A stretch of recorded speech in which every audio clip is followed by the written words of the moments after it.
The footage was supposed to protect them. That's what the city had promised when they spent millions outfitting every officer with state-of-the-art bodycams, digital witnesses that could never blink, never forget, never lie. But on a humid night in Dallas, Texas, one of those cameras went dark. The official report said it was a technical malfunction. Just a glitch during a high-stress arrest. Nothing more. Except, the timing was too perfect. The footage cut out right after Officer Daniel Mercer tackled a young man named Jordan Blake to the ground. No video. No audio. No proof.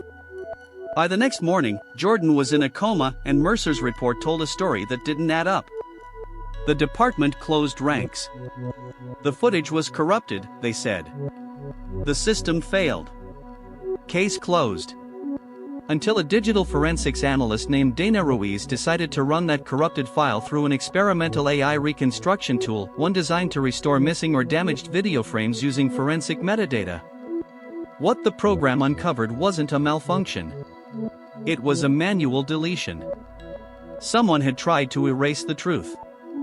And what the AI rebuilt from those broken pixels would expose one of the most chilling cover-ups in modern police history. Because in the end, the human eye can look away. But the digital one never does. A routine stop turns violent. It started like every other night on patrol. A Friday in mid-June, humid enough to make the asphalt sweat, the kind of heat that makes tempers short. Officer Daniel Mercer had been with the Dallas Police Department for 9 years. Experienced, decorated, and, according to his peers, old school. He didn't trust new protocols, especially the bodycams that now recorded every move he made. At 11:32 p.m., Mercer and his rookie partner, Officer Ray Coleman, were cruising along Elm Street when a silver Honda Civic sped through a red light. Routine stop. Nothing special. They flipped on the lights, and the car pulled into a dimly lit parking lot beside a closed hardware store. Inside the car, a single driver. Jordan Blake, 26 years old, returning from a late shift at a tech repair shop downtown. No prior record. No warrants. Just bad timing. Evening, Mercer said, stepping out of the patrol car. His body cam blinked red, recording. Jordan kept his hands on the steering wheel. I didn't see the light. Sorry, officer. Mercer leaned in slightly, flashlight beam cutting across the dashboard. License and registration. As Jordan reached toward the glove compartment, Mercer's hand shifted closer to his holster. Slowly. Jordan froze. It's just my papers, man. The air thickened. Coleman, standing behind Mercer, kept quiet, eyes darting between them. It should have ended there. A citation, maybe a warning. But as Mercer ran the license, dispatch flagged something strange, a vehicle tag mismatch, a clerical error, later proven unrelated. Mercer didn't know that. He only saw a possible stolen vehicle flash across the screen.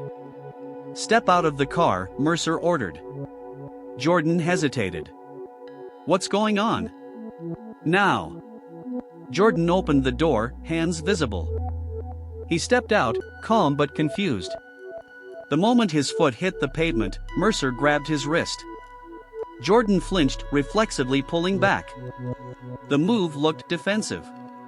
Mercer saw aggression. The next few seconds blurred into chaos. Stop resisting! Mercer shouted, slamming Jordan against the hood. Coleman moved in to assist, unsure whether to intervene or obey. The body cam jolted violently as Mercer wrestled Jordan to the ground, static flickering across the feed. Jordan's voice cracked through the confusion. I'm not resisting. I'm not resisting. Then. Silence. The camera froze mid-motion, frame stuttering. And then went dark.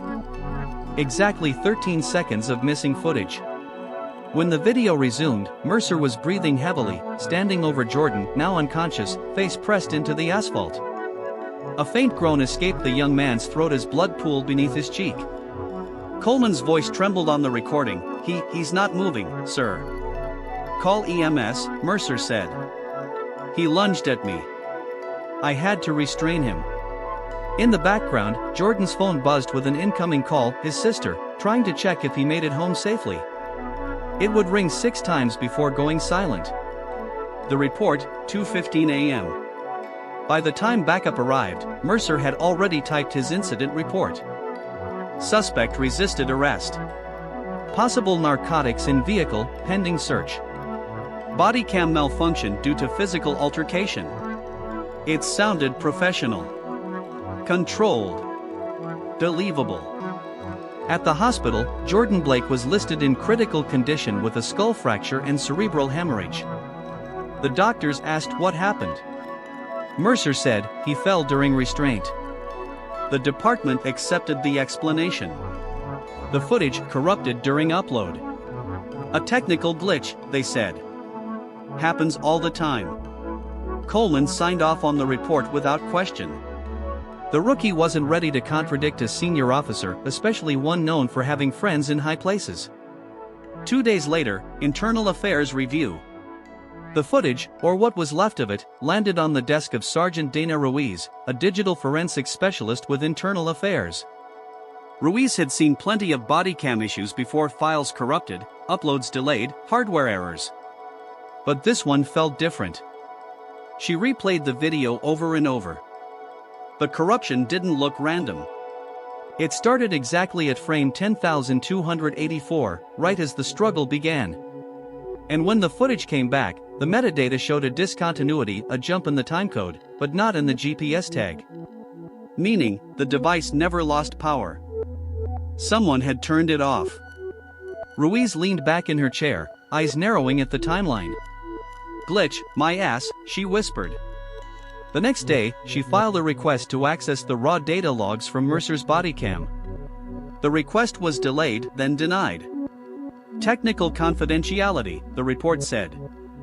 Pending external review. That was her first red flag. Her second came when she checked the patrol car's dashcam feed. It captured only the first half of the stop, then a convenient obstruction from the hood-mounted camera after Mercer stepped out. Almost like someone had positioned the car just so. Still, one thing caught her eye, a faint reflection in a nearby store window.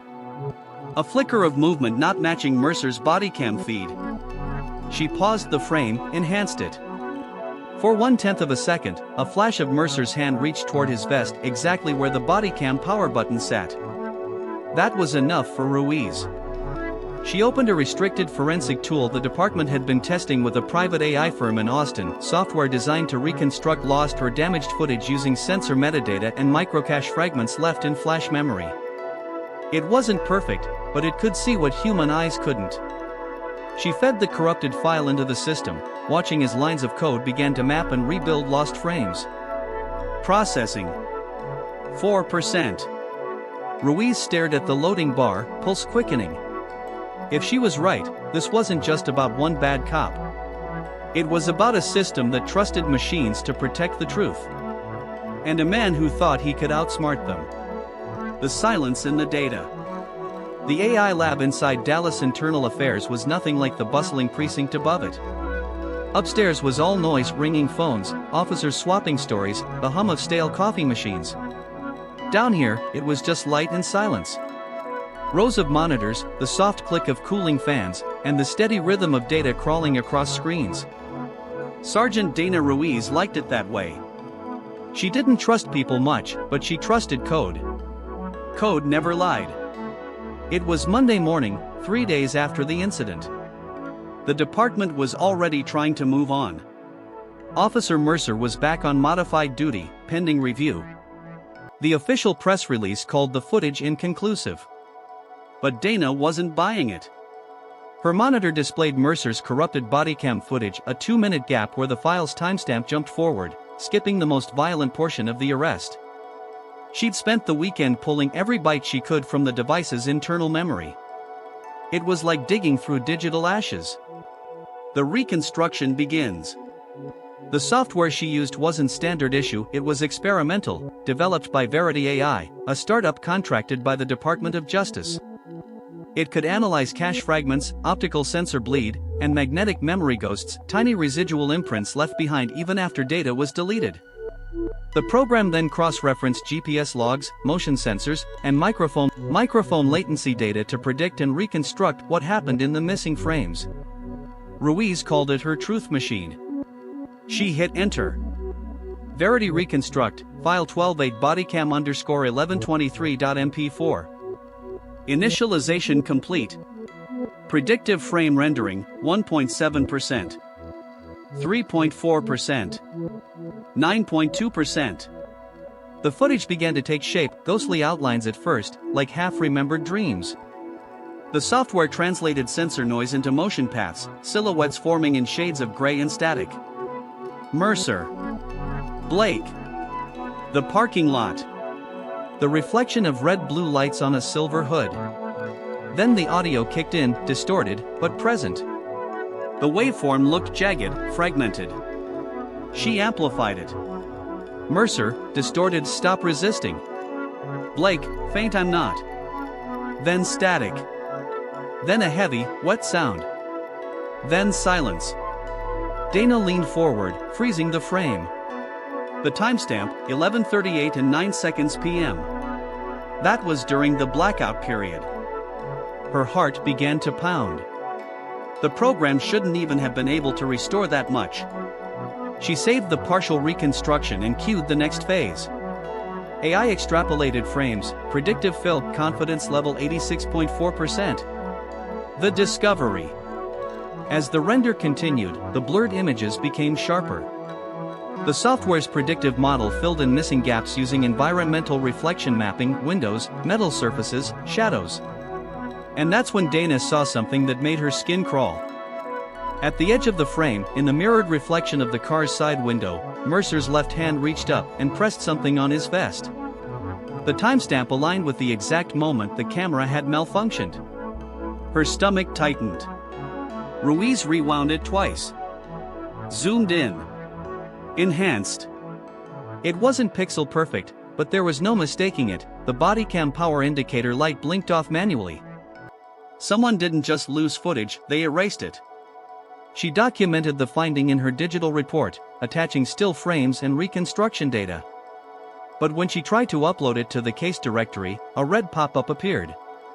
Access denied, file locked by administrator. Ruiz frowned. What the hell? She tried again. The system blocked her. That's when her office phone rang. Unknown number. Sergeant Ruiz, she answered. A calm voice replied, "This is Captain Holbrook. I've been told you're looking into the Mercer footage." "Yes, sir," she said carefully. There was a pause on the line, just long enough to make her uneasy. "Good.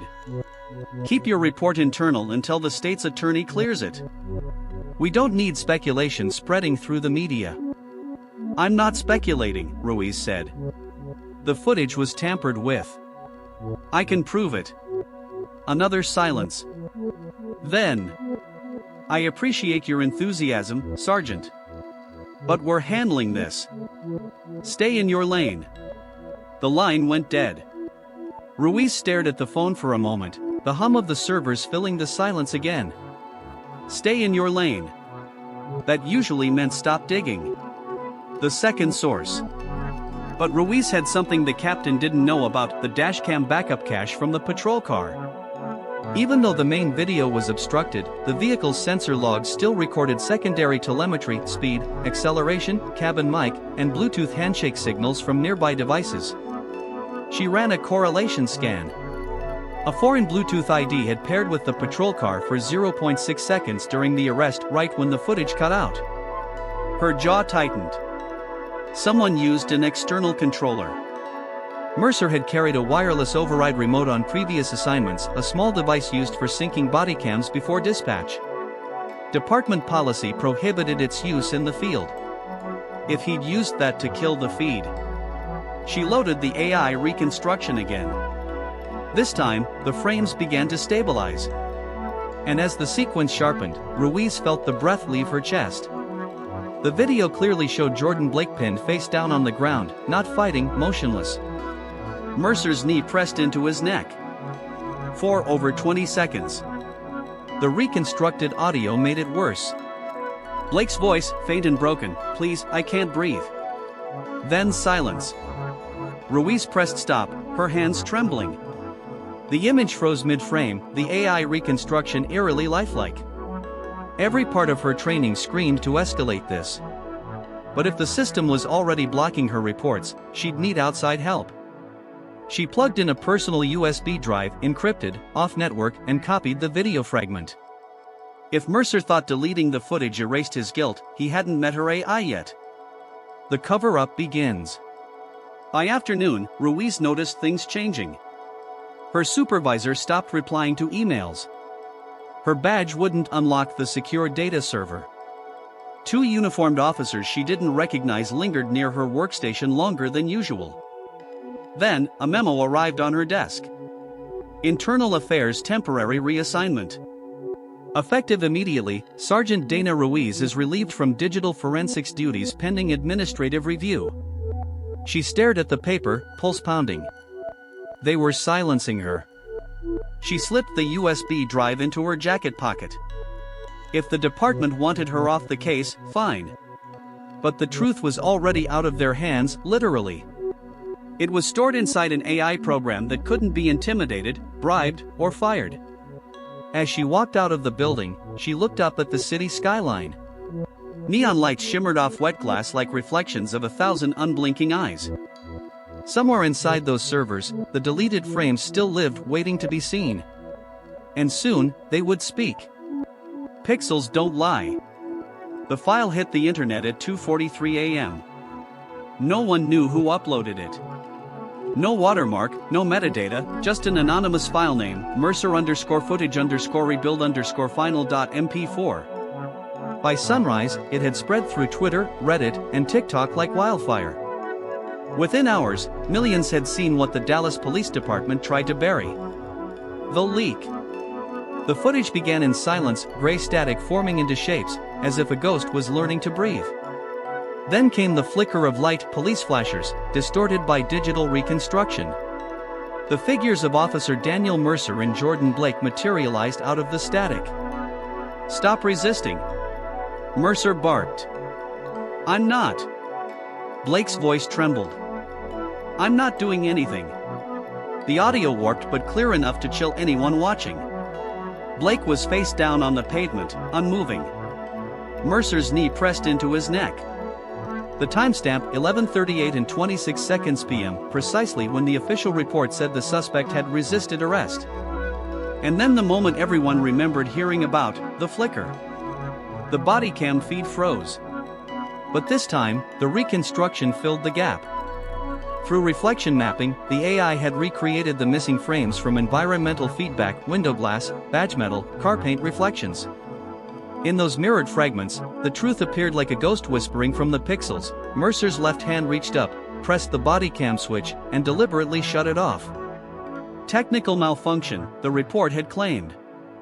But the AI saw his thumb. For 5 full seconds after the feed went dark, the predictive reconstruction continued showing Mercer's actions. He wasn't struggling for control, he was in control. He checked over his shoulder, saw no witnesses, and pressed harder. And then, finally, he stood up. The explosion. By 9 a.m., every major news outlet was running the footage. "Pixels don't lie" trended across the globe. Headlines screamed. AI reconstruction exposes police tampering. Digital forensics prove officers shut off bodycam before assault. The machine that remembered the crime. The Dallas Police Department scrambled to respond. The chief appeared at a hastily arranged press conference, eyes bloodshot and voice tight. "We are aware of the leaked material currently circulating online. The department did not authorize this reconstruction and cannot verify its authenticity at this time." Reporters shouted over each other. "Chief, are you denying the video's accuracy?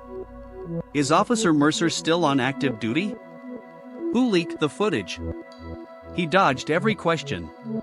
Meanwhile, Ruiz sat in her apartment with her blinds drawn, watching it all unfold on her laptop. She hadn't leaked the footage directly, but someone she'd trusted might have. Her heart raced as she scrolled through the comments. People were already digging into file signatures, confirming that the data matched the original case file hash. There was no turning back now. The truth was public. The hunt for the whistleblower. By noon, Internal Affairs had traced the unauthorized download to a workstation inside the AI forensics lab, her workstation. They raided her office, confiscated her desktop, and issued a warrant for questioning. Ruiz's phone vibrated non-stop. Unknown numbers. Private messages. Anonymous emails. One stood out. From ghost.key@protonmail.com. Subject, they're coming. Trust nobody. Body, your work changed everything. But they'll bury you if they can. Encrypt and move. She looked up at her ceiling fan spinning lazily in the dark. The city outside her window glowed with the same cold neon light that had once reflected off a dead man's car hood. She grabbed her go bag, the USB still in her pocket, and left. The digital autopsy. 3 days later, while public outrage mounted, the Verity AI engineers finally came forward. They confirmed the reconstruction's validity. One of them, a wiry man named Eli Tanner, appeared on a live stream. "We didn't fabricate anything," he said. "Our software rebuilt missing data based on residual sensor metadata. These are not guesses. They're forensic predictions with verified confidence metrics. What you're seeing is 86.4% accurate to the original visual record." The phrase stuck, forensic predictions. It sounded impossible, even dangerous, the idea that AI could resurrect deleted memories from machines. But the public didn't care about percentages. They saw what they needed to see, proof. Mercer breaks. On the fourth night, reporters camped outside Mercer's home. His lawyer released a statement claiming the footage was AI-generated propaganda, accusing the media of digital defamation. But behind the scenes, investigators were piecing together his actions. His personal phone logs matched the timestamp of a Bluetooth device detected near his patrol car, the same 0.6-second handshake Ruiz had discovered. He'd connected a remote bodycam override moments before the blackout. Mercer's union representatives advised silence.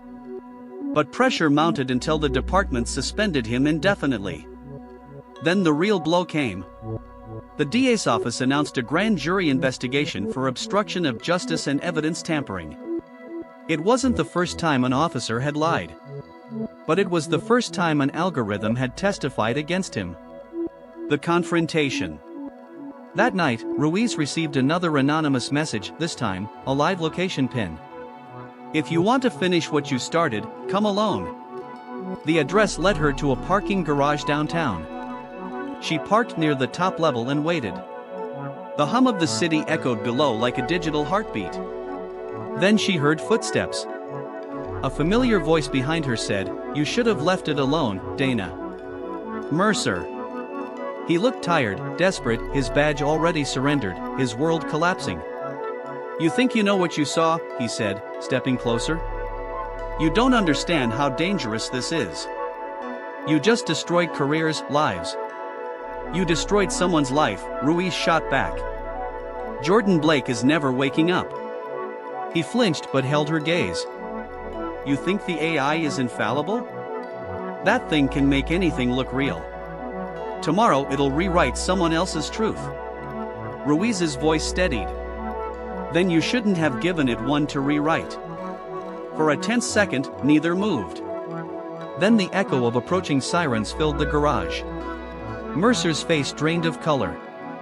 He turned to run, but floodlights cut across the concrete. Officers swarmed the level. They'd been tracking him since the leak went public. As they cuffed him, Ruiz looked down at her phone. Her AI software, Verity, was still running in the background, analyzing more files. The progress bar read, "Reconstructing secondary feed, dashcam. 57% complete." The second truth. Later that week, the dashcam reconstruction completed. It revealed something even Ruiz hadn't known. A second officer, Mercer's partner, had stood by the entire time, watching silently as it happened. He hadn't stopped it. He hadn't reported it. And in the reflection of his cruiser window, you could see his face, pale, unmoving. The AI had captured not just a crime, but a culture of silence. The fallout. When the footage aired again, the outrage became unstoppable. Please, subscribe, like and share for the continuation of the story in the next video. Digital Detective presents stories that educate, inspire critical thinking, and highlight the power of technology in uncovering truth. Always verify facts and report wrongdoing through official channels. Please like, share, and subscribe to our channel for more content like this. Thank you.